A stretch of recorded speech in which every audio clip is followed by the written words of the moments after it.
Hello and welcome. In this video we are backtesting the trading strategy presented by TradePro. In specific, we are testing the winning rate of this strategy. Please watch the video all the way through. I mean, honestly, what could be better than listening to my overly beautiful accent on a Sunday evening? So I will quickly rush through the strategy, but of course you should watch the video from TradePro, which will be linked in the video description. As always, these videos are not meant to prove someone wrong and just show the programming side.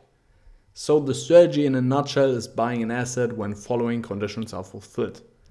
The close must be above the 8-window exponential moving average, short form EMA 8. This is the purple line here. The EMA 8 must be above the EMA 14, the blue line here.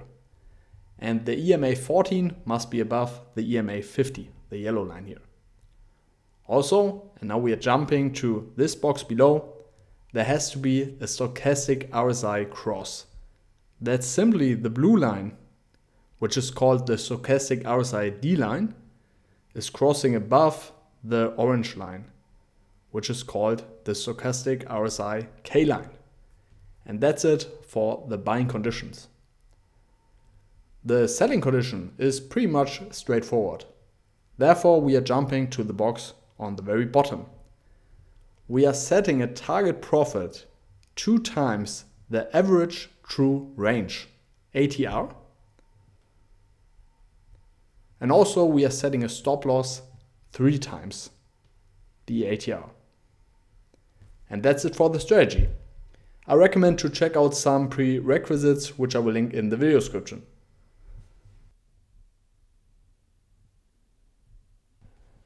Alright, so let's get started. We need some libraries. Finance to pull asset prices from the internet, pandas for data handling, numpy for conditional checkings, and TA to calculate technical indicators. And first of all, we are pulling price data for the asset TradePro was presenting, which was the Euro US dollar, using YF download, pass the ticker symbol for that, which is this one here, starting in the beginning of 2021, and as TradePro we are considering the 1 hour interval.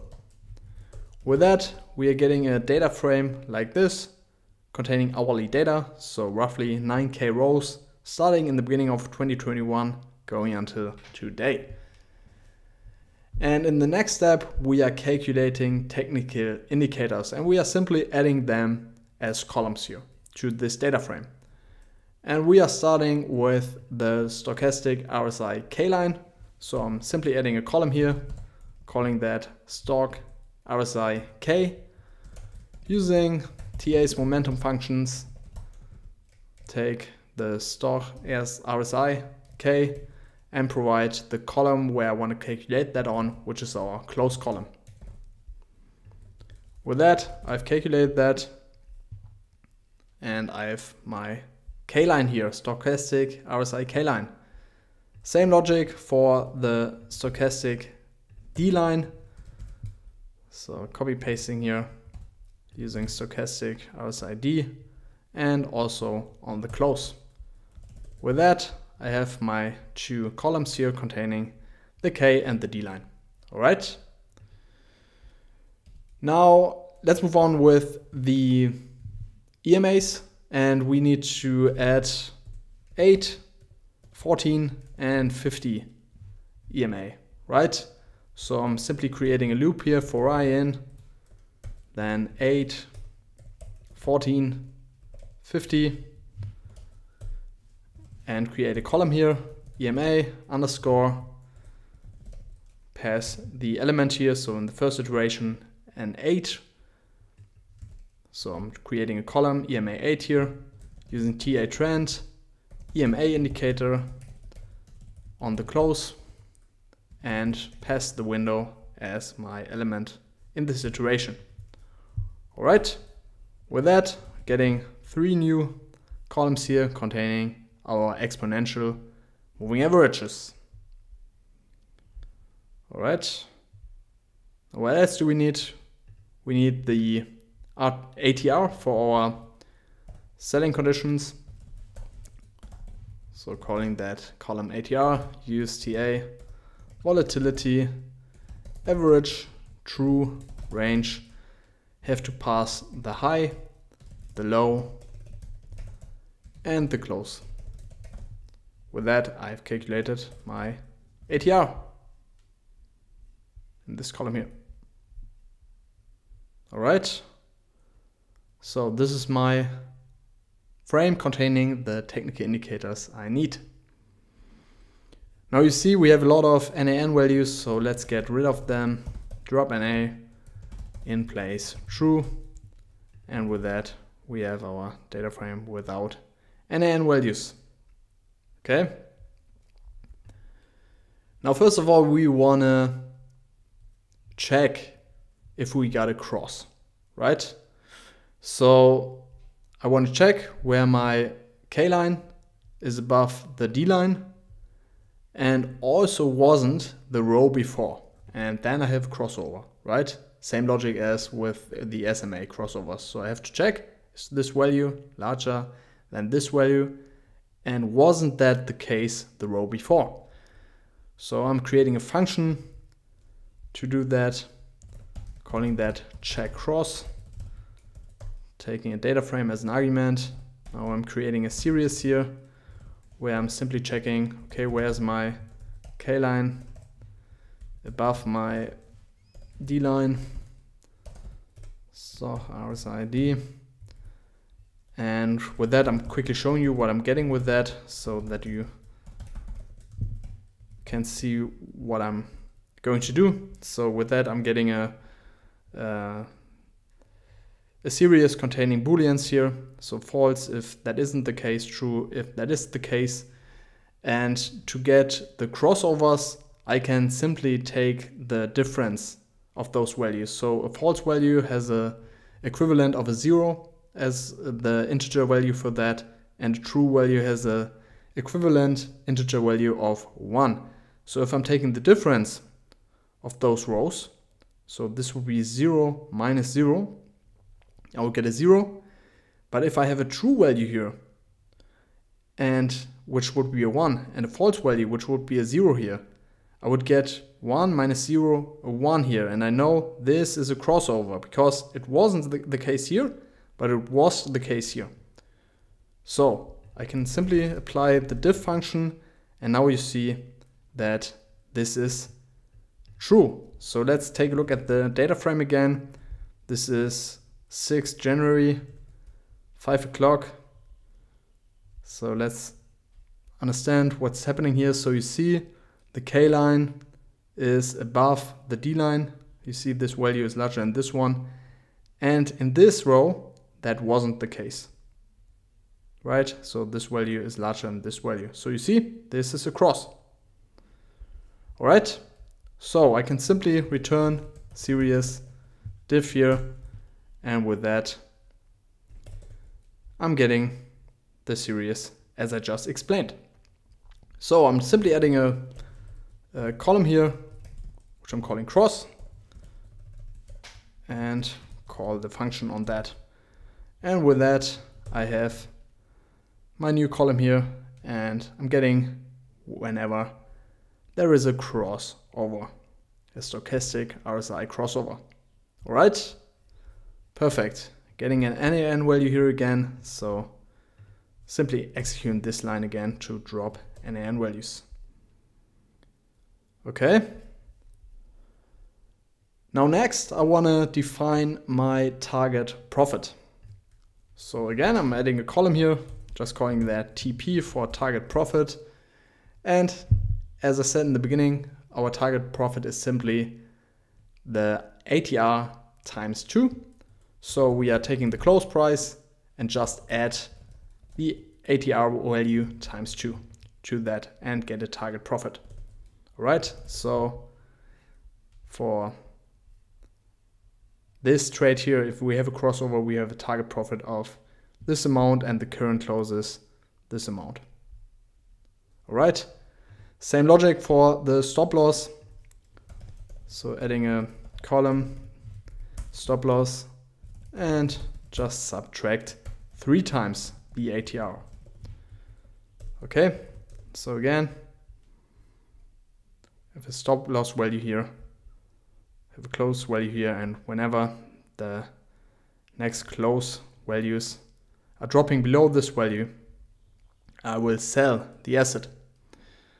Okay. Now, finally, I want to just define a column where I'm checking all my buying conditions. And I'm calling this column Buysignal, use numpy where, and here I can pass a bunch of conditions and tell numpy what I want to have in my column when those conditions are fulfilled, and what do I want to have in my column when those conditions are not fulfilled. So first I'm checking if I have a cross true value, right? So a stochastic cross. Here in this case, for instance, I have a true value. So this is my first check. And I want to check if my close is above the 8 window EMA. And also the 8 window EMA is above the 14 window EMA. You have to be cautious with those parentheses here. So in the condition you have to use a pair of parentheses. So this was a wrong one. This is the right parentheses here. And finally the EMA 14 being above the EMA 50. And these are my conditions, right? Which we were going through in the very beginning. So finally I want to have a value where when those conditions are fulfilled. So I simply want to have a 1 or a true. You can take whatever you want. I'm taking a 1 here, and else a 0. So whenever those conditions are fulfilled, I'm having a 1 here, and if not, I'm having a 0. So let's execute that and take a look. And as you see now here, when we are crossing, also all our conditions are fulfilled. So this is a buying signal. All right. So in this row, all conditions are fulfilled. This is our very first trade. Okay. And now what is my idea to move on now? So we have to check when either the target profit or stop loss from this row on is reached, right? So my idea is I'm simply looping over this whole data frame, check for the buying signals being 1, and then I'm starting a while loop, which is checking as long as either the target profit or stop loss is reached. And when it's reached, I'm appending the date whenever it's reached, and I'm also appending the outcome if the target profit or the stop loss was reached. All right, so let's do that in a loop, creating 2 empty lists here, sell dates and outcome. And now, as I said, I'm looping over the whole data frame and check for those rows where the buy signal is true.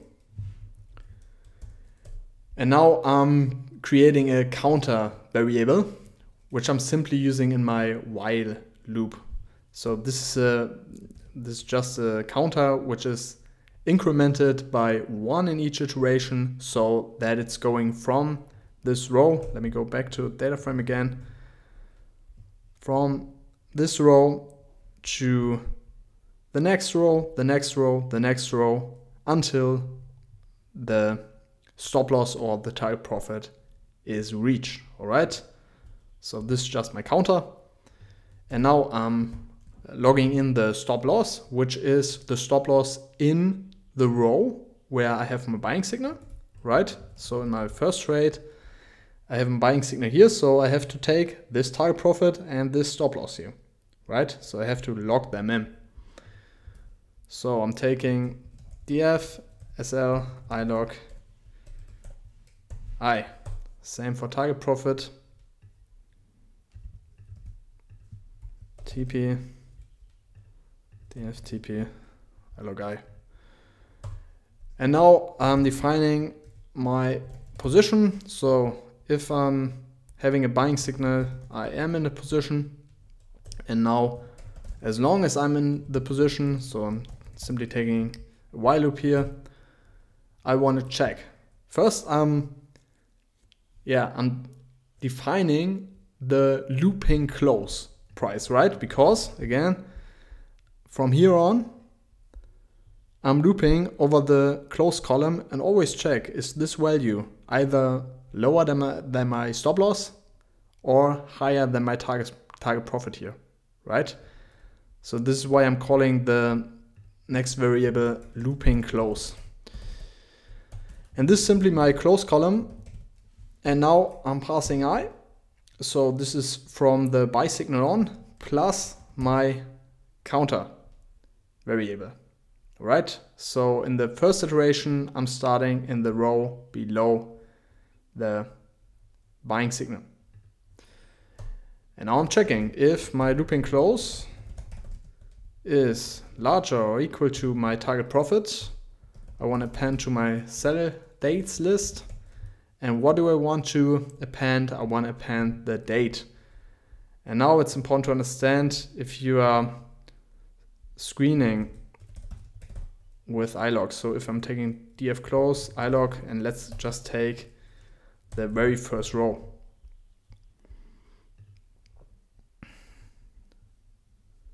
Sorry, not close, but the data frame itself.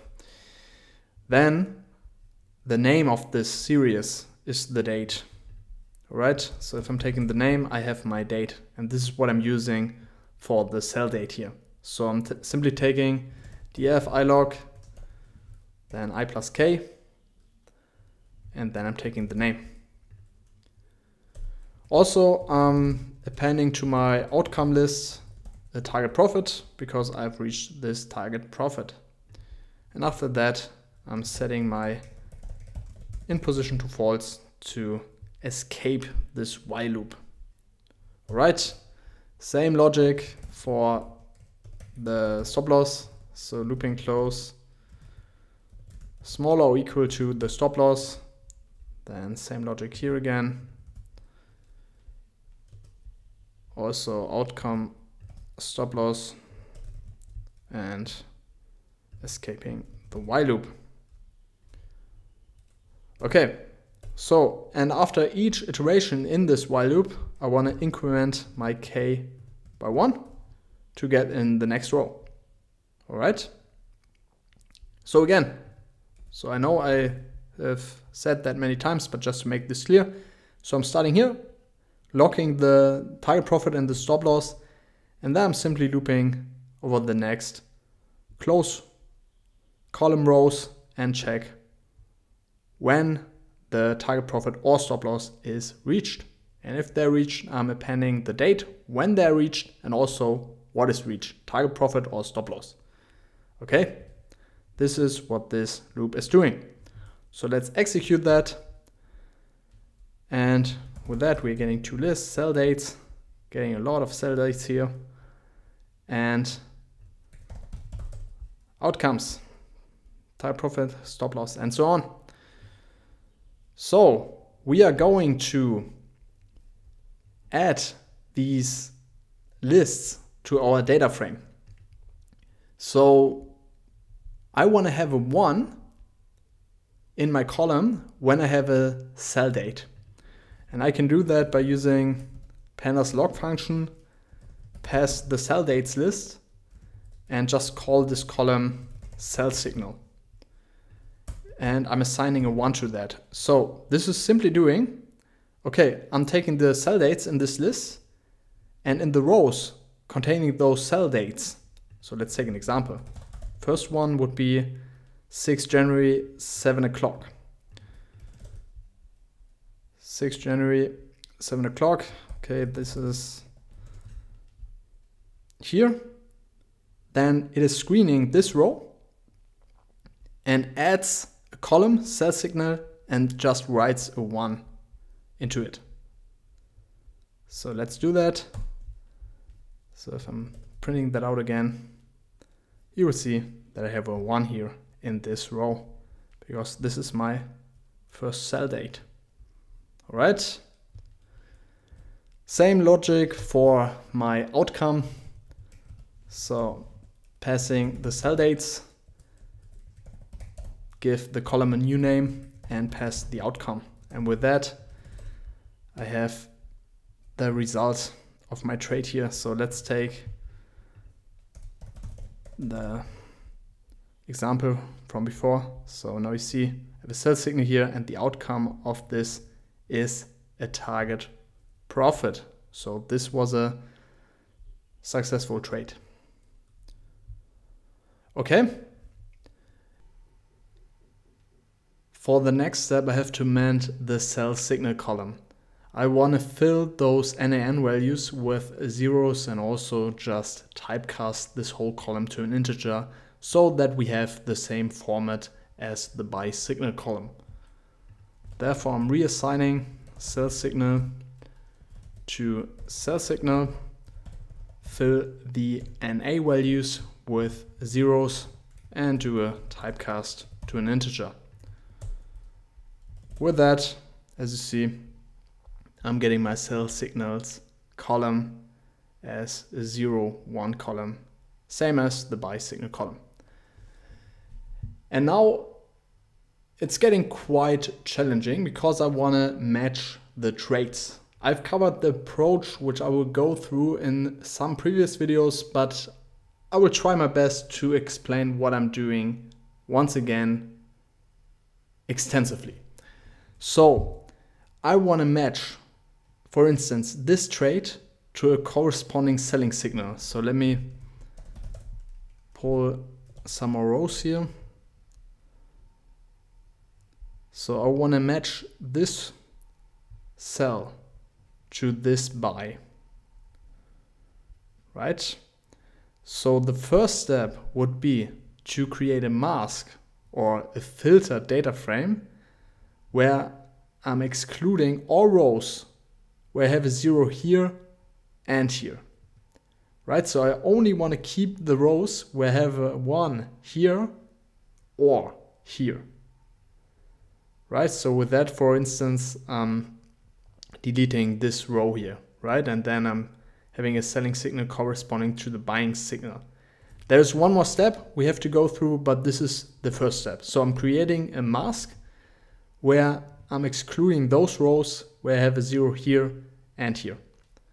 Okay, so let's define mask, SDF, and now we're filtering where the buy signal is 1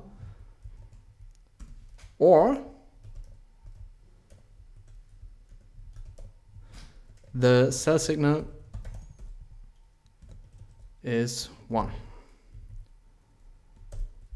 So let's take a look at that.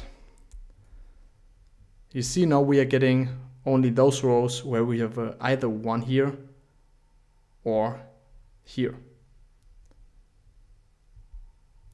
All right. Now the next step would be, and this is a good example to understand why I'm doing the next step. Now this is the corresponding sell signal to this buy signal. But if you're considering this one here, this buy signal, how can this sell signal know that this is the corresponding buy signal and not this one? It can't, right? But we can filter this data frame called mask once again. We can use a difference function and check for those rows where the difference is 1. Why 1? Because take this for instance. 1 minus 0 is 1. So the difference function would yield a 1 here. And this is a real trade. This is the real buy here, right? For this buy, which is an overlapping buy, it would give 1 minus 1, 0. So we are getting rid of this row here using the difference function. And the same, of course, is true for selling signals, right? So we are applying on this mask, on this data frame, we are applying a difference function being 1 for both the buy and the sell column, right? I'm just calling that mask 2 here. And now we're filtering mask buy signal difference equals 1, or